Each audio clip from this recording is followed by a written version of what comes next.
Welcome back to Ben's Book Club. Today we are diving into the book, The Act of Leadership. We're treating this explainer like a hands-on, highly practical workshop specifically for corporate managers.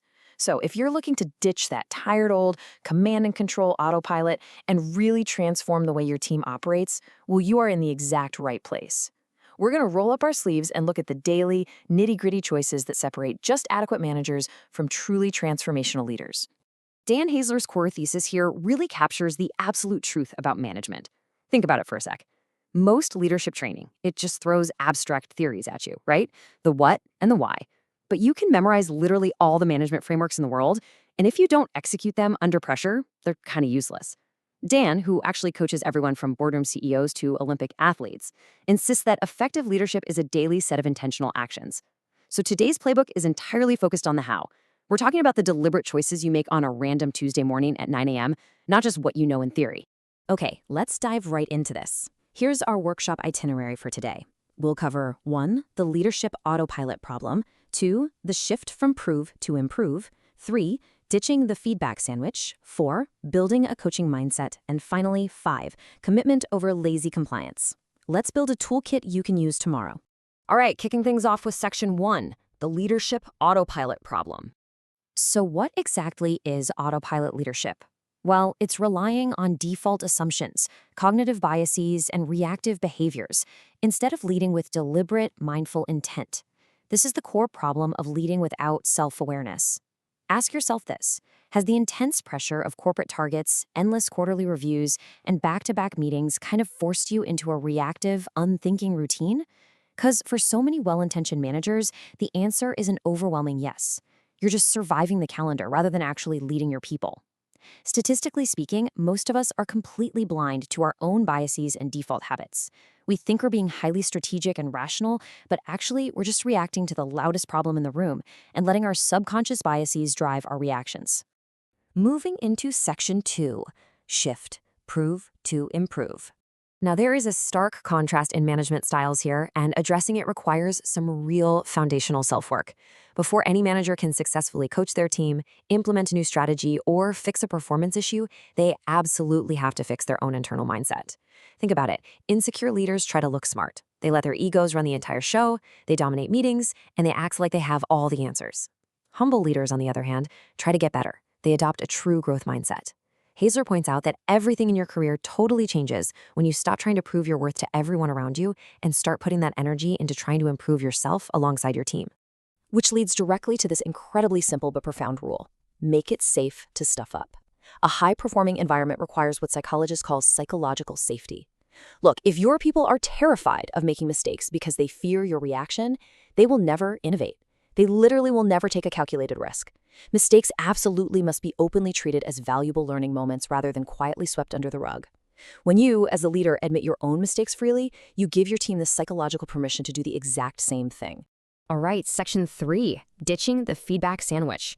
This brings us to the highly tactical centerpiece of our explainer today: delivering feedback. We have to ask, does the feedback sandwich actually work?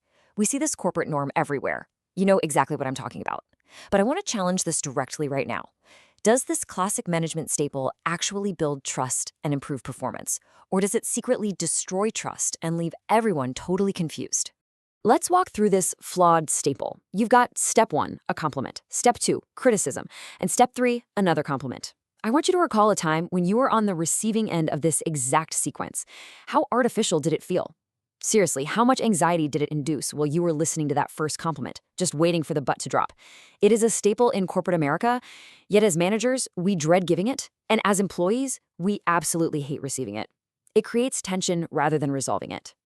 Dan Haesler completely eviscerates this model with a punchy, undeniable conclusion: it is manipulative and lacks clarity. Burying your crucial critique between two forced, often totally insincere compliments completely undermines the actual message you're trying to deliver. Instead of hearing the vital feedback they need to grow, your team member walks out of the room confused about where they stand, or worse, feeling like they've just been played by their boss. So the crucial point is comparing these two strategies. The feedback sandwich is manipulative, it's confusing, and its ultimate outcome is that it destroys trust. Haesler's proposed standard replaces that entirely with clear one-on-one coaching, which is direct, respectful, and highly clear communication. It doesn't hide the ball. If there's an issue, you state it respectfully and plainly. Direct communication is exactly how you show your team that you respect them enough to tell them the truth.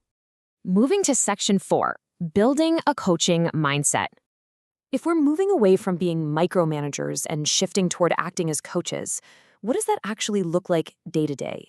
Let's look at some practical habits derived from elite sports and high-level corporate settings. First, adopt mindful presence in the moment. When you're with a team member, really be there. Don't let your mind wander to your mixed target. Second, and I love this concept, be useless sometimes so others can learn. Stop jumping in to fix every single problem your team encounters. Let them wrestle with it for a bit. Third, audit your calendar to ruthlessly eliminate time-wasting meetings, so you actually have time to coach. And fourth, implement change with people, not to them. You don't just get people on the bus, you invite them to help chart the course. Let's move to and see how this builds into real behavioral change in your team. It doesn't happen overnight. It follows the trans-theoretical model, moving through distinct stages, starting from pre-contemplation, where they don't even see a need for change, to contemplation, where they're at least considering it, and finally to action. Recognizing these stages means understanding that your team requires sustained patient coaching to improve. You can't just send one email and expect immediate transformation, right? Finally, Section 5, commitment over lazy compliance. Let's explore the ultimate measurable business outcome of putting all these new coaching behaviors into practice. It's really a tale of two distinct worlds. Compliance is the traditional, outdated management style relying heavily on carrots and sticks. It creates a fear-based environment where people do the absolute bare minimum required just to avoid getting fired. Commitment, however, is rooted in self-determination theory. This is authentic engagement, driven by clarity, psychological safety, and humility. When you coach with clear intent instead of dictating with pressure, you tap into your team's deep, intrinsic motivation, and that is exactly where high performance lives. I want to leave you with this final provocative piece of listener homework. What kind of leader does your team actually need from you today? It's no longer about what you know in theory. It is entirely about what you're going to show them through your actions.